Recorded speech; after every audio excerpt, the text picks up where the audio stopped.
6. The war is over, it is solemnly proclaimed. The present combats, of which tragedy speaks, have become the past, not to be recalled. Paul Ricoeur, Memory, History, Forgetting, page 454. The border situation.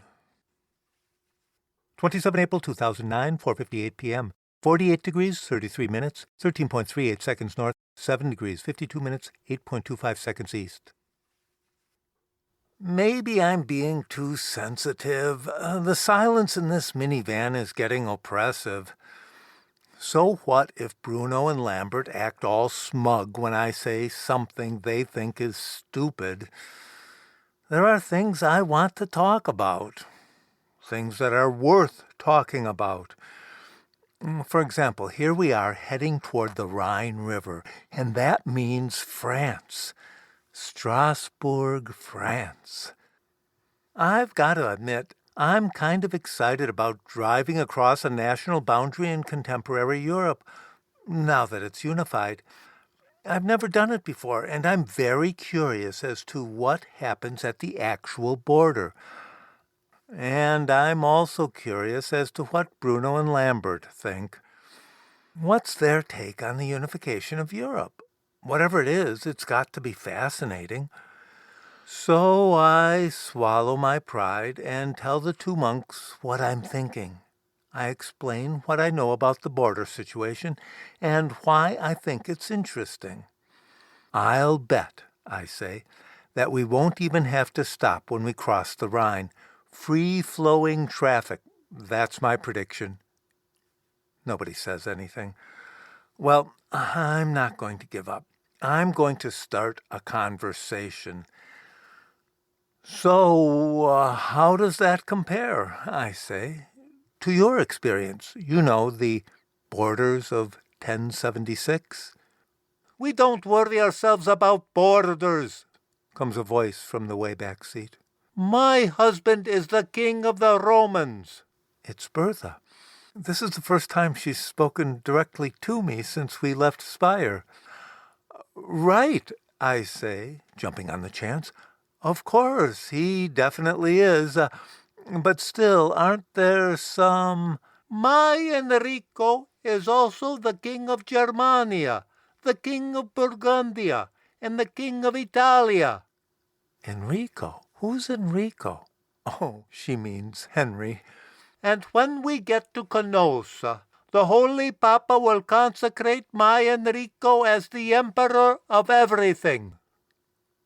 Really, I say, I'm not so sure that's on the agenda.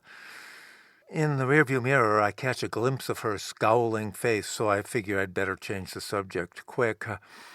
But aren't there, a lot of princes, dukes, counts, whatever, with their own territories, their own armies? My son Conrado is the Duke of Bassa Lotaringia, says Bertha. There's something final in her tone, as if Conrad being a duca is all I need to know on the subject of German principalities. That's great, I say, nodding my head. You must be proud of him. What the hell is Conrad doing? I look around the minivan as best I can in the mirror. The duca, of whatever it is, had better still be in his kinder seats. She means Lower Lotharingia, says Bruno. That's basically what you'd call the Low Countries. That would be... I know what they are, I say. Belgium, Netherlands, Luxembourg, Benelux. Very good, says Lambert, his voice dripping with superiority. Except that most of Luxembourg is part of Upper Lotharingia. Okay, I give up. We're going to stop in Strasbourg, and I'm going to get a hotel room. I'm going to get a good night's sleep before I try talking to these people again. How long has it been since I slept? I mean real sleep. Not counting those semi-hallucinatory hours aboard the jumbo jet.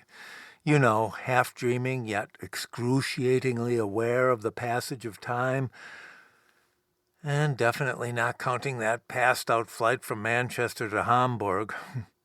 When I said earlier that I slept like a baby, I was putting a positive spin on that one.